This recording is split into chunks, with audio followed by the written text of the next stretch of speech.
A few weeks back, you might remember Disney's new Snow White hit. The headlines for getting rid of 7 dwarfs and replacing them with average-sized magical creatures. Piers and his guest at the time weren't happy. Behind-the-scenes pictures from Disney's live-action remake of Snow White were leaked this weekend, and there appears to be a sizable problem. Where are the dwarfs? These are roles made for actors of my stature. I can't go out for the Harrison Ford or the George Clooney roles because that's not for me. Right. And now it's taken away. I don't feel that's right.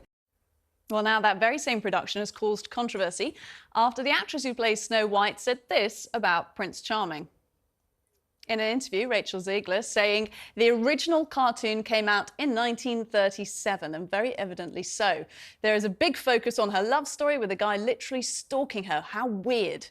Well, we have a different approach to what a lot of people will assume is a love story because we cast a guy in the movie, but it's really not about the love story at all, which is really, really wonderful.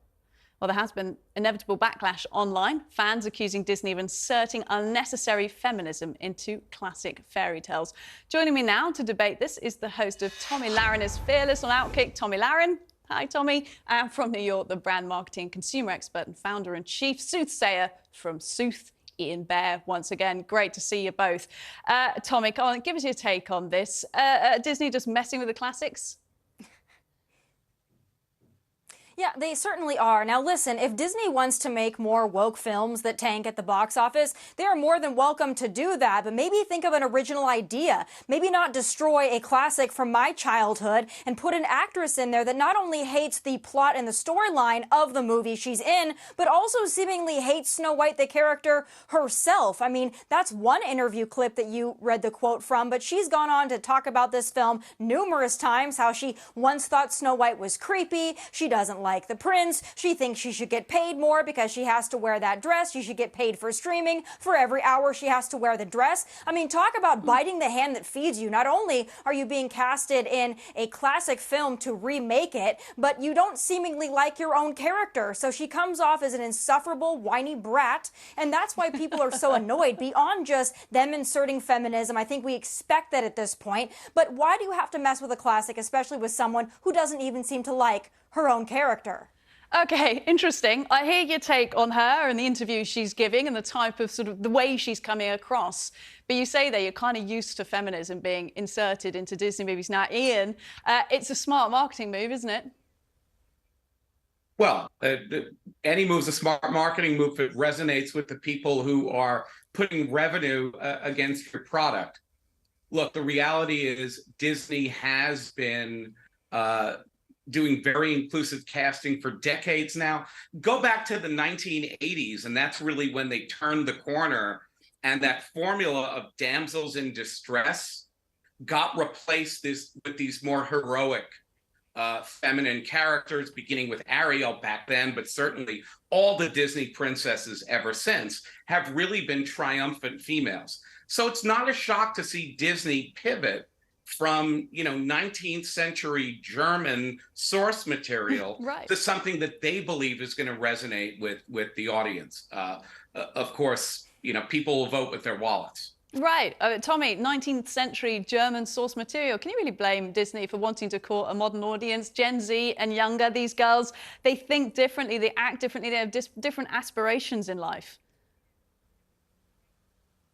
Yeah, it's okay to modernize things, but if you have such an issue with the original fairy tale and the original storyline, maybe instead of remaking it, you just make a different movie. I don't think that's too much to ask for. But furthermore, listen, you can have female characters that are empowered, that do great things, that are heroines. I mean, that's fantastic. I don't think anybody has an issue with it. But you don't have to disparage men in the process. You don't have to call Prince Charming a stalker. You don't have to say that you could just eliminate him from the whole movie. I mean, there is a space where you can have strong females and strong males. It's called the real world, or at least some places it still exists, maybe only here in Nashville, Tennessee and others. But it's okay to do both. And you don't have to make men seem emasculated and puny to make women seem strong, and you don't have to eliminate them altogether, as this actress has actually suggested.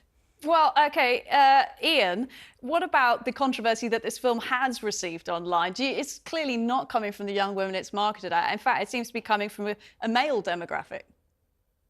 Well, yeah. Well, I think it's interesting that there's been so much backlash where this is concerned, yet not really the same kind of backlash around the Barbie movie, which has certainly taken a different point of view. You know, most people who grew up with Barbie dolls, when you opened that package, it didn't immediately start speaking out against the patriarchy, right? Yet the Barbie movie we see today takes quite a feminist stance and a more inclusive stance than we've generally seen associated with the character. So, you know, this is Disney's intellectual property. They can do what they want with it. People are going to choose to spend their money on it or not. It's not really a matter of moral judgment. You know, entertainment and art is created to be received and appreciated by an audience. And this is commercial art. This isn't to hang in a museum. It's going to succeed or fail on that merit. And the Barbie movie you brought up, of course, a really fast-grossing billion-dollar movie for a female director, beating all expectations and all that controversy. Tommy, I want to come back to you because you made a really good point there about strong men and strong women. Why do you have to crush one to have the other? And I was thinking about the James Bond franchise. You know, there's often this mooted idea that women will suddenly be stepping in to play Bond. We've obviously got a lot of female characters in that now. Do you think that's been to James Bond's detriment, or do you think it's been a success the way they've modernised that?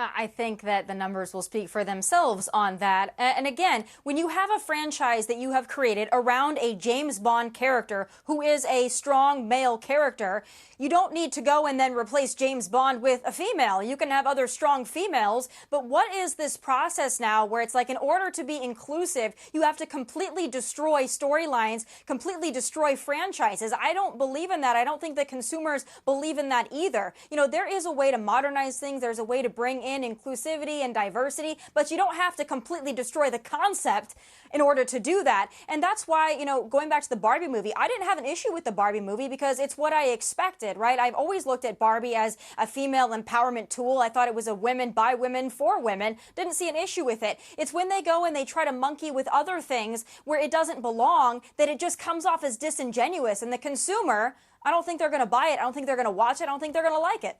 No, they certainly watched Barbie. Look, Tommy, Ian, thanks so much on that.